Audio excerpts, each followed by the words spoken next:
Greetings, race community. Brent coming in live with today's guest, Matt Ter Molen, who serves as Vice President for Institute Advancement at the Rensselaer Polytechnic Institute, also known as RPI, the first STEM institution in the country. Welcome, Matt. Great. Thank you, Brent. Pleasure to be here. Thanks for having me. Well, I usually start these episodes by saying something like, Matt, I want to learn about your journey. So take me back to junior year of high school. Who was that guy? What was he into at Evanston Township High School and what led you to Miami University? But I'm not going to do that right now Great. because you're a second generation fundraiser. So I actually want to know your first exposure to advancement that you can remember. First exposure, I think, was at the dining room table and talking with my father and his explaining. So my father started his career at Hope College, where he graduated, and then he was an AVP at SMU for 8 years. We lived down in Dallas, and then we moved to Chicago, and he became the VP for marketing and development at the Art Institute of Chicago. Oh, I just remember the dining room table, probably in middle school. So we were in Chicago and talking about what he did, and that certainly piqued my interest. I can't say I acted on it much at that point, but knew what he did, knew the importance of it, and really, I think, hammered home for me kind of this career opportunity in the nonprofit world and an opportunity to make an impact. All right. So now take me to junior year of high school. Who was that, Matt? What was he into, and what led you to Miami University in Ohio? Yeah, so that Matt was absolutely obsessed with airplanes, and I ended up in high school getting my pilot's license, Whoa. and I actually ended up at Miami in part because they had a very good naval ROTC program. And I got a 2-year scholarship. So many people know the ROTC does four. Um, so this would have been 83. They did 2-year scholarships. So I spent my freshman, sophomore year as a midshipman there, but realized that I was more interested in service to the country as opposed to necessarily service in the Navy. Upon graduating from Miami of Ohio, was looking for that opportunity to serve and join the Peace Corps. I saw not only did you join the Peace Corps, but you specialized in beekeeping in Honduras, which I want to talk more about. But before we do, tell me more about being a high school kid with a pilot's license. That is amazing. Yeah, it was just a great experience, and I love my parents were just amazing for supporting me doing that. I did cut a lot of lawns to help pay for it. It's not a cheap enterprise, but it was something that I just always dreamed of, and Were there went any out like, to. I mean, tell me just about like during that process, were there any just like moments you'll never forget? Like the Oh, adrenaline had to absolutely. be, yeah. I think for everyone, it's that first time the first time going up, right, on a lesson, really when the instructor pilot says you have it, right, and you're at control of the aircraft, that's great. I think the first time doing stalls in the aircraft, right, so we would go out kind of northwest of Chicago where there wasn't much air traffic and, practice all the maneuvers you practice. And certainly, I think the first time I flew solo was one of those moments I think for most people who go into flying will never forget, right? The opportunity to, when that instructor gets out of the plane and says, I know you can do it, go take her around. And I remember that day really well and Amazing. just loved it. Amazing. Is it a part of your life at all today? Not much. I've started, we have 3 sons, all now out of college and all launched professionally. And I'll tell you a little something because 2 of them have gone into advancement, and I didn't put that in the questionnaire, but I've kind of slipped back into it now that I have a little more time. And so hoping to reactivate my pilot's license here in the next year. Wow, very, very cool. I love it. All right, so now take me to Honduras. I mean, what an adventure. It's the just to set a little bit of context, I think we're talking late 80s here Yep. and go to the Peace Corps. What's the onboarding process to that career path look like? Yeah. Very interesting. And I'll give I think Peace Corps does a very good job of it. So what Peace Corps does is, um, you know, I don't think most people realize they're really looking for technical expertise. And so I was a political science major coming out of Miami. They offered fish farming or beekeeping. I chose beekeeping because I thought candidly it sounded a little more exotic. So I spent 2 months in South Carolina training in beekeeping. So there were a group of Peace Corps volunteers. We were being taught by another Peace Corps volunteer who had been doing it for years. And we spent 8 weeks in Frogmore, South Carolina, learning all about beekeeping and extension work. We then flew down to Honduras. We were incorporated into another group of Peace Corps volunteers, and it included engineers, teachers, forestry. And we spent 3 months doing language training and then getting some additional technical training. And then come January 1st of 1988, I was assigned to the Honduran Ministry of Natural Resources as a beekeeping extension agent. So, I mean, between a pilot's license in high school and beekeeping in Central America, I mean, you're not uh shying away from adventurous experiences. Like what stands out? What are some of the key memories from that period? I think, end of the day, I think most Peace Corps volunteers would say this. I'd certainly say it. I think it was an amazing experience. The Honduran people, you can't imagine nicer, warmer, thoughtful people. I was so welcome into Honduras. And I think, the memories that stand out are the people I worked with in the Ministry of Natural Resources, wonderful colleagues. And then, of course, the impact that you made. I still, to this day, stay in touch with a number of beekeepers in Honduras.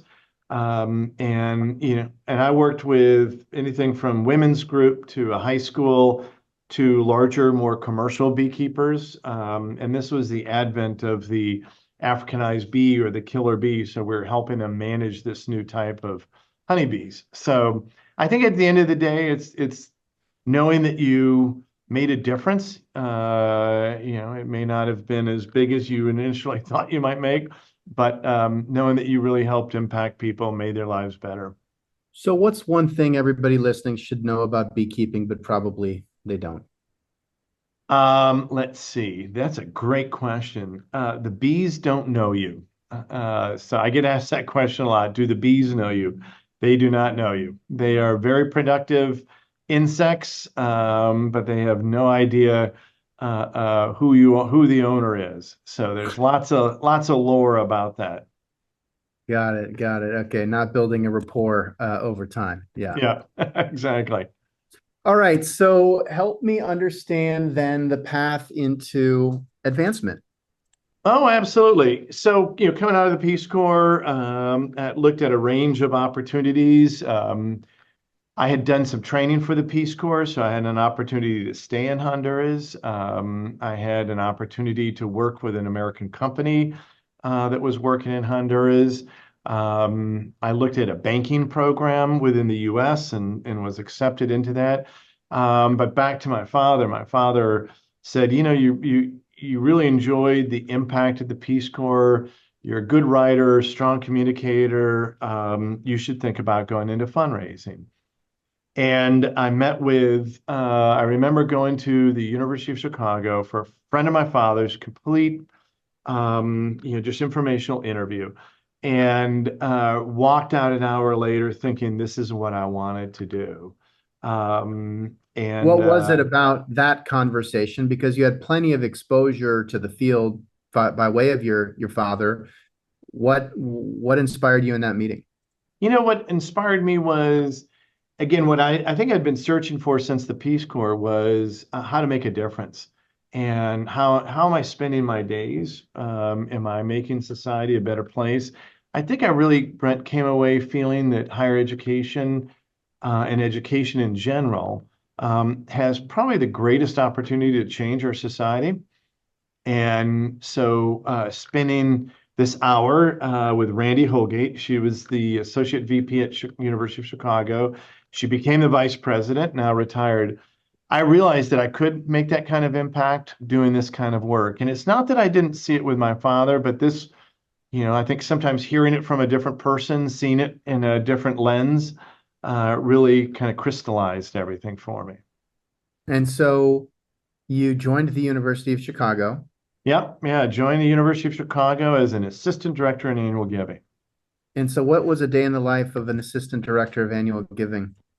Well, it was, so I managed reunion classes, class agents, and some general projects for the office. I loved it. I mean, I inherited I think it was 20 different class agents and 4 reunion classes. And this is all just to age myself, pre-internet, this was even before faxes, right? So, when we would work on reunion letters or class agent correspondence, we did it snail mail, through the phone. I would typically have a chance to meet with, University of Chicago. Obviously, many alumni are in the Chicago area, so I would meet with many of the alums. And it was a great way to learn the business, everything from making the ask to working with volunteers to understanding the role of planned giving, major gifts, and alumni engagement. And did you have additional stops prior to Northwestern, or I did, yeah. No, so I was lucky. It was one of those things, kind of right place at the right time. I ended up becoming the associate director, and then I was the director of annual giving at University of Chicago. So I ran their central annual fund. And then I moved into their major gift office. I knew as director of annual giving, I had only done annual giving, that it was time to kind of broaden my skill set. And so I covered the Southeast territory. So it was kind of Atlanta, parts of North Carolina, but really a focus on Florida, and really learned a lot there. So I felt that that helped round out my skill set, made me a good candidate to go to Northwestern as their assistant dean for arts and sciences. any memorable, like particularly memorable visits or trips, whether they were really excellent or complete disasters from a travel perspective? I mean, what are Right. some of the memories? Yeah. Well, I could tell you, a story. We've all had these, the fire alarm at 3 in the morning, right, at your hotel, and you're standing outside. Um, But I think probably the most memorable at University of Chicago is I got to know an alum. His name is Jay Berwanger. And Jay played football at University of Chicago. And many of your listeners probably don't know that University of Chicago, I think, used to be part of the Big Ten. Still, I think, is either 4th or 5th in the Big Ten in terms of Big Ten titles that they've won for football. Jay was the first winner of the Heisman Trophy. And he brought it to campus. As a matter of fact, I think he donated it to the university later on.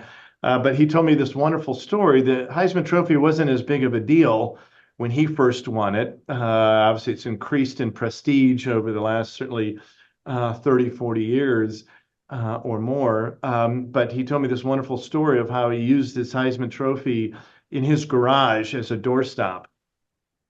So Amazing. true story, and an amazing person. I grew up about an hour north of Jay. Jay grew up in Dubuque, Iowa, and I grew up near Decorah, and Okay. football, and that is a very fun story. And yeah, the just keep it in the garage. Things have Yep. evolved. Exactly. And so tell me about making the move to Northwestern. Yeah, the move to Northwestern, I think, was really driven a couple ways. One is, I always wanted to consider, I wouldn't say have, but I always wanted to be considered for kind of a leadership role, right? AVP or VP role in my career. And when Northwestern came, I have family connections. I have a brother who went to law school. My mother went to the music school at Northwestern. And I was approached as I said, the assistant dean for arts and sciences. And I think Brent, what really attracted me there was it was an opportunity again to add another skill set. I thought, okay, well, I've managed a big team, I've run volunteers, I've led the annual fund, I've done major gifts. Here's an opportunity to really immerse myself closer to the academic enterprise. And so I moved into that role and yeah, really enjoyed supporting a dean in a campaign. We received a naming gift at that time for the College of Arts and Sciences, and so all those things, family, opportunity, all came together at the right time. I'd also be remiss if I didn't say it was also I was commuting from Evanston to Hyde Park every day, which was about an hour 15 minutes, and the development office for Northwestern was about a 5-minute drive from my house. And we had little kids at the time, so it was also a big lifestyle change, but really driven by the professional aspects. Hey, when the professional and the personal line up better, that's what it's all about when it works out, right? Yep, absolutely. And so you had an amazing run there. It was a big part of your childhood, and you raised your family there. And so making the move to Syracuse, I mean, that's a huge move. Oh yeah. Was Yep. it hard? I mean, were It you was, I'd been at Northwestern for 17 years, loved every minute of it, had been an AVP for 11, and had been approached for other VP jobs, wasn't ready, family wasn't ready, or didn't feel like the right fit. And when Syracuse came, it felt like the right fit. I felt like I was ready. Moving the family was hard, but two of our kids were in college already. It was probably toughest on our youngest son, who was just finishing up his sophomore year in high school. So, never easy to pick up and move like that. But I saw in Syracuse a really a great opportunity to build a wonderful team. They had just had changed chancellors, so they had a new chancellor, Kent Severud, who's there currently. And so it was an opportunity to really build a team and lead the university into a campaign. So, but difficult nonetheless. Hard to pick up family. I have other family in Chicago. Also hard to leave a great institution. And tell me about the transition into the top spot. Like, if you could go back and talk to that Matt, what would you advise him on based on the experience? Boy, based on the experience, A, you can't do everything. B, surround yourself with good people. C, know your strengths, right? Know what you're good at, know what you're not good at. I think those are all important things to do. I think I was aware of those stepping into that role. So, but I think now in my second VP job, I think you kind of learn a little bit more. Certainly at Syracuse and now at RPI, kind of where you're going to make the most impact. I think I had good experiences at Northwestern working with the board, so I think focusing on the board, making sure you understand your CEO's priorities. All of those things I think are key things. I don't think I had too many missteps. I think, I mean, none of us are perfect, of course. I think, maybe trying to do too much too fast might have been one of the biggest challenges I had. Tell me more about the board relationship, because I think we, see your seat, and it's a lot of building the team and managing, but there's also managing up. And just tell me about that dynamic and sort of what the ideal relationship is based on your experience. Oh, absolutely. So I think, I think managing up, well, first off is understanding just your board chair, right? The board leadership, taking time to really get to expand on those relationships. I think is critical. One of the things I did both at Syracuse and our RPI was to spend time with members of the advancement committee, to spend time with members of the board of trustees as a whole, and really understand kind of their perspective, their points of view. I think making sure, just as you have to be in lockstep with your president or chancellor, you have to be in lockstep with your board chair. as well as with the chair for the advancement committee or your development committee, whatever it might be called. Um, so that has to be pretty seamless and understanding what their priorities, where are they in terms of their thinking about advancement. I've been lucky because at both Syracuse and at RPI, the board's been very interested in investing in advancement and placing a greater emphasis on what advancement work does. So I feel like I've had wonderful partners at both places. I always imagine a role like that at an institution like Syracuse or the others. And it just seems so overwhelming because you have hundreds of thousands of constituents, you've got a big team, then you've got the boards, then you've got deans and faculty, and it just feels like um, you could spend all day just Yeah, meeting with people and getting to know new people and never get anything done. But then there's right. like the balance of how do you sort of do the networking and the relationship aspects and also carve out time for running running the shop. Yeah. Oh, absolutely. And I think that is a challenge. It goes back to the earlier point I made about having a good team. And that's where I think knowing where you can make a difference, I think making that move from an AVP to VP, one of the things somebody told me, which I thought was very helpful, is that the skill set you had as an AVP, um, you know, you can build on that, but that may not always be the skill set you want to be using as a VP. So I realized that, I was good at both strategy and tactics. I kind of knew the division inside out when I was an AVP. Um, and I realized that as a VP, you have to be very much more focused on the board of trustees, the president, your fellow members, your fellow VPs, I should say, but also the deans. And yeah, there are going to be other things. You just have to have a good team and let them run the shop, right? And that means you're going to be maybe more at that 40, 50,000 foot level than you've been in other positions. And your tendency might be to reach deeper or to kind of fall back into your comfort zone, and you can't do that. Well, yeah, I'm sure, especially like if you came up the ranks in annual giving, right? And then you moved into the major gift work. And so you've seen a lot of it. You've done, most of it in some capacity. And so I'm sure it's hard sometimes to you know, it's like enough to be dangerous about a lot of things, which Yes. could make it easy to want to dive in and get your hands Yeah. dirty.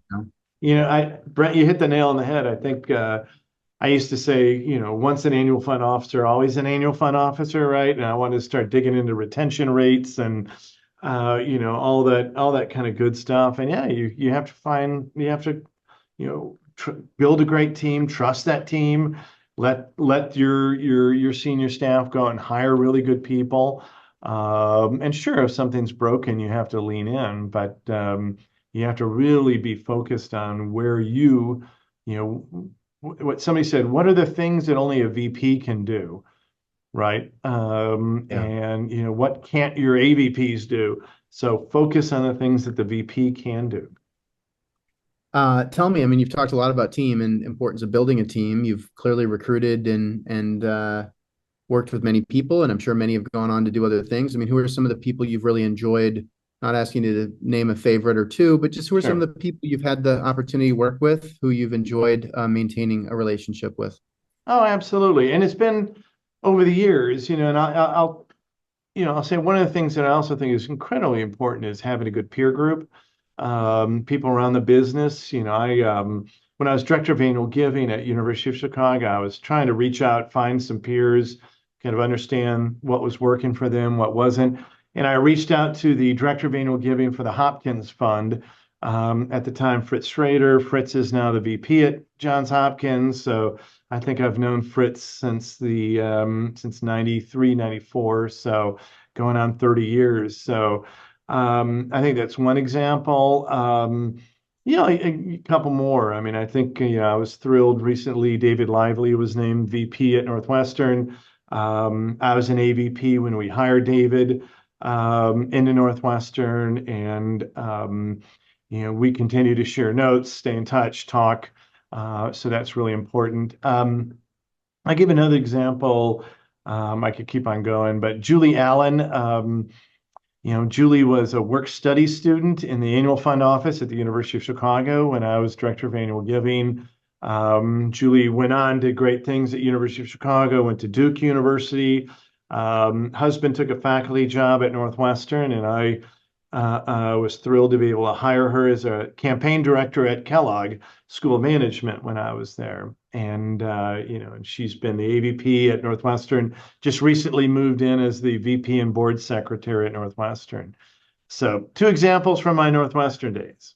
I love it. Well, our listeners will know Fritz from episode 175 and David from episode 161, and Julie is Excellent. now officially in our pipeline. So All thank you. right, well, great. No, and then certainly at Syracuse, we had a great team there. Sean Scanlon, Peter Cronin, Sue Ballard, Lynn Vanderhook, just Rachel Vassell.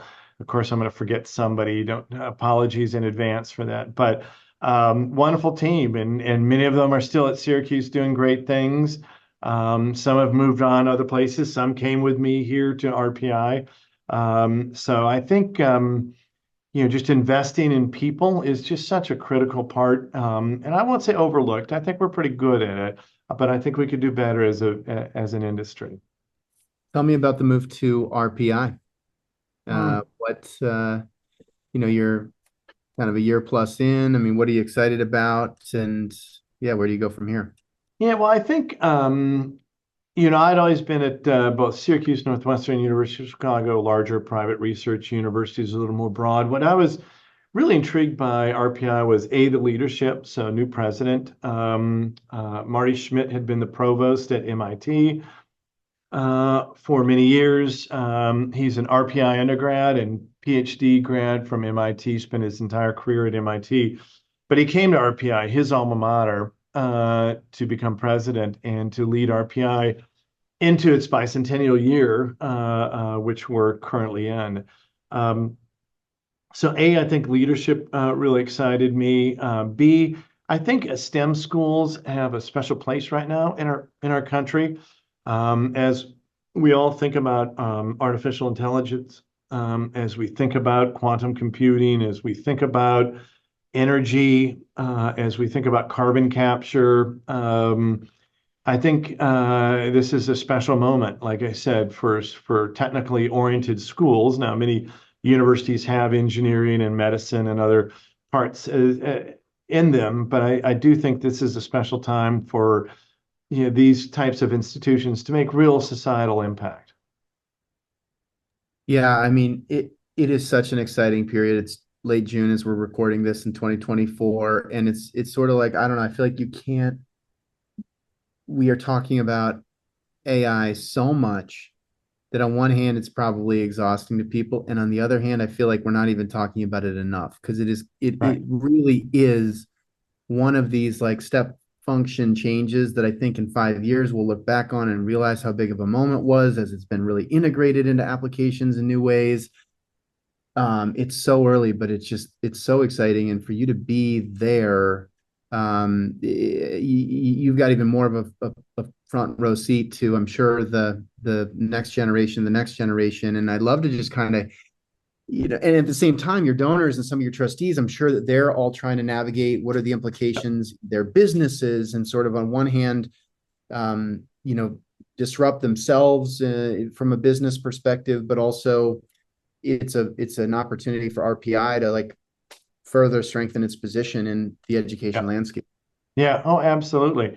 It's and to your point, it's just evolving at such a rapid way, right? So you talk about AI. Well, AI where we are now, generative AI, right? Machine learning. There's just so much going on. And yes, I mean, many of our donors wrestle with it in their own professional worlds, but they also want us and RPI, but also us means U.S. higher education and the U.S. in general to be strong in this area.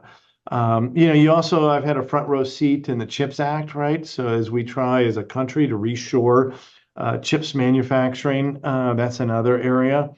So I think all of those things kind of come together at a really important time. But yeah, I mean, the AI is just fascinating, to your point, to have kind of a front row seat at this point and see how this develops. I'm not an engineer by background, as I mentioned earlier, but I do think it's a benefit of a good liberal arts degree to be able to understand some of these concepts.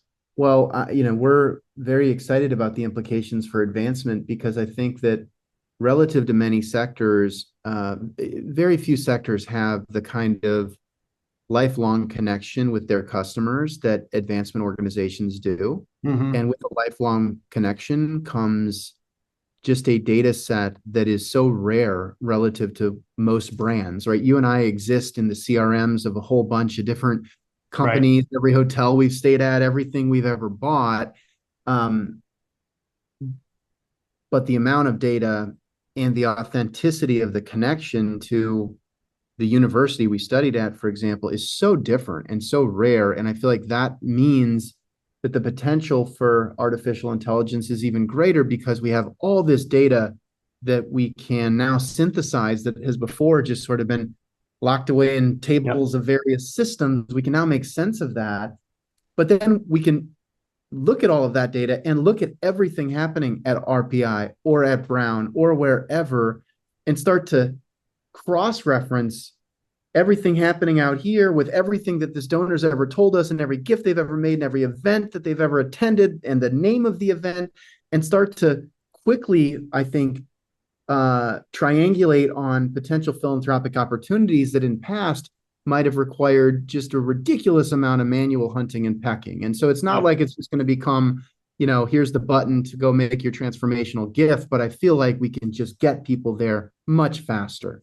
Yeah, it's a massive opportunity for advancement, to your point, right? I mean, we all have CRMs in various states, right? Some state of the art, some are old and need upgrades or completely new CRMs.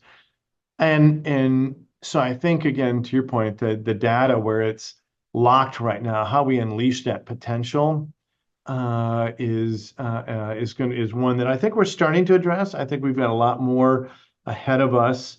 And I say that in an exciting way. Like I don't think I think it's a real opportunity, especially at this pivotal point for higher education. There's a lot of questioning right now about the value of higher education, about affordability of higher education, about the politicalization of higher education, right? So I think now more than ever, we need our alumni, our donors to lean in and support the institutions that we represent.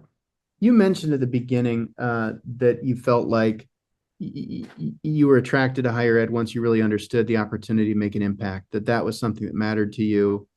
And at the same time, you just highlighted that despite in our work every day, I'm sure you're being exposed to new stories of just life-changing outcomes, right? And Mhm. you can witness philanthropy becoming an endowed fund, an endowed fund kicking off a distribution, the distribution going to a student, and a student going on to do things they otherwise never could have. Like you live that, your peers live that, and it is so counter to the headlines that you were just describing. And so, like, Yep. how is it that we can both be making such a big, unequivocal impact, generating outcomes that otherwise simply could not happen, and be losing the PR battle the way that we are? Yeah, wonderful question. I wish I knew the answer to that. But look, I think we have to be true to ourselves, true to our values, and really look deep, if you will, and say, okay, how have we benefited in the past? How, the American higher education sector, I still believe, is preeminent in this world in terms of learning, research, dissemination of knowledge. So I think we have to be true to ourselves. I think we have to do a better job of sharing the work that we do, and really in particular how it impacts society. I think it's very quick for headlines to make news, or I should say, kind of, the press loves, kind of that story that catches kind of popular opinion. How do we turn that, and how do we turn that in a way that really highlights all the great things that we do on a daily basis? So I wish I did. I don't think there's any silver bullet. I just think we have to be really true to ourselves.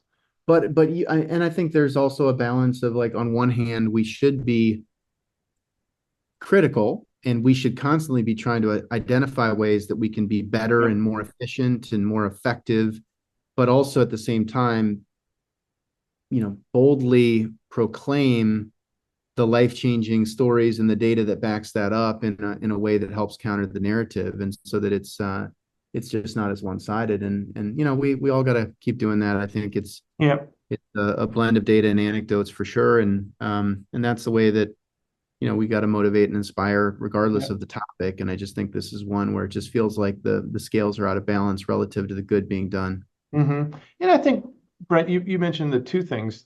Take your first. I do think it's a time for us to look in the mirror, right? And what can we do that's better? Are there ways that we can deliver education more in a more affordable manner? And are there ways that, I think I heard somebody describe degrees as kind of you need your degree just in case, and it's moving now to more only if needed kind of. And I don't, I do, like I said earlier, believe in the value of a degree, and as well as the residential program. So, but I do think it's a time for us to step back and really examine and not just take for granted what we've been doing for the last 50, 60 years. Well, and I think that's where we have not yet really begun to see what the implications of generative AI are on education delivery. Because, Yep.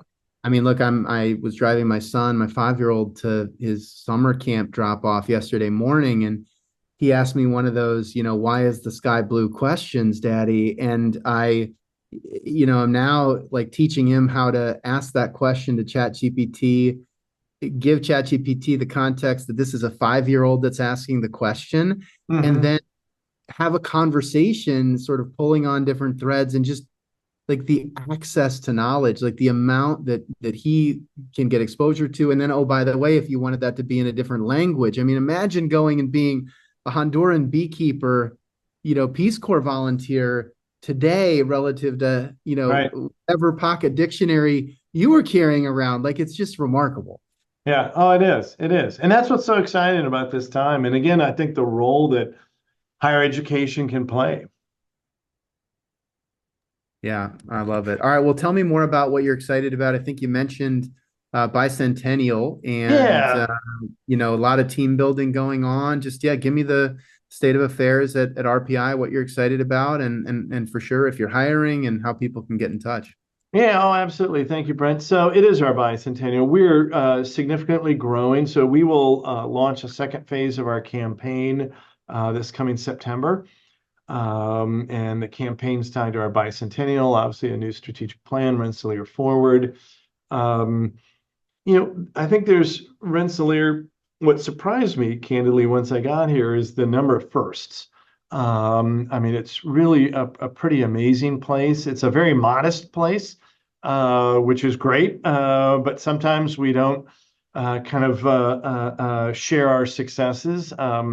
We just installed, and it's up and running in April, the first quantum computer on any university campus. So that was installed in April. And I think that's just an example of some of the work that's going on here in campus. I had a meeting earlier today with our Dean of Engineering, and to hear him describe some of the work that they're doing in whether it's drones or robotics or advanced manufacturing, right? There's just some great things going on here. So it is, it sounds, I don't, you see ads, dynamic, growing, right? All those words used a lot. I think what's special about RPI right now is you can really make a difference. We're small enough team, we're nimble enough, we're willing to try new things. So we're looking for people who are creative, who are entrepreneurial, who we had been significantly shrunk over the years, the advancement office, so we're really growing. We have a lot of green fields out there, and so I think for those individuals who love this work, whether it's in alumni engagement, whether it's in annual giving or major gifts, there's just a tremendous opportunity like I said, to be creative, to join a team where, we just had a team retreat yesterday. We use words like fun, and respect, and like entrepreneurial and sense of humor. Those are all things that are part of our lexicon here. I think we need more of that across the industry. Well, if the words fun, respect, and entrepreneurial resonate with you, I'd encourage you to reach out to Matt. He's easy to find, certainly on LinkedIn and other platforms. But Matt, I want to just say thank you for your willingness to share your story. We covered a lot of ground, and I look forward to continuing to get to know you. Great. Well, thank you, Brent, very much. Thanks for having me, and look forward to talking with you soon. All So right, maybe we'll see you at the Case Summit or something. I Something. will see you at the Case Summit next month. All right, sounds great. So with that, I'm going to wrap today's episode with Matt Ter Molen, who serves as Vice President for Institute Advancement at Rensselaer Polytechnic Institute. Thank you so much, Matt, and take care, everybody.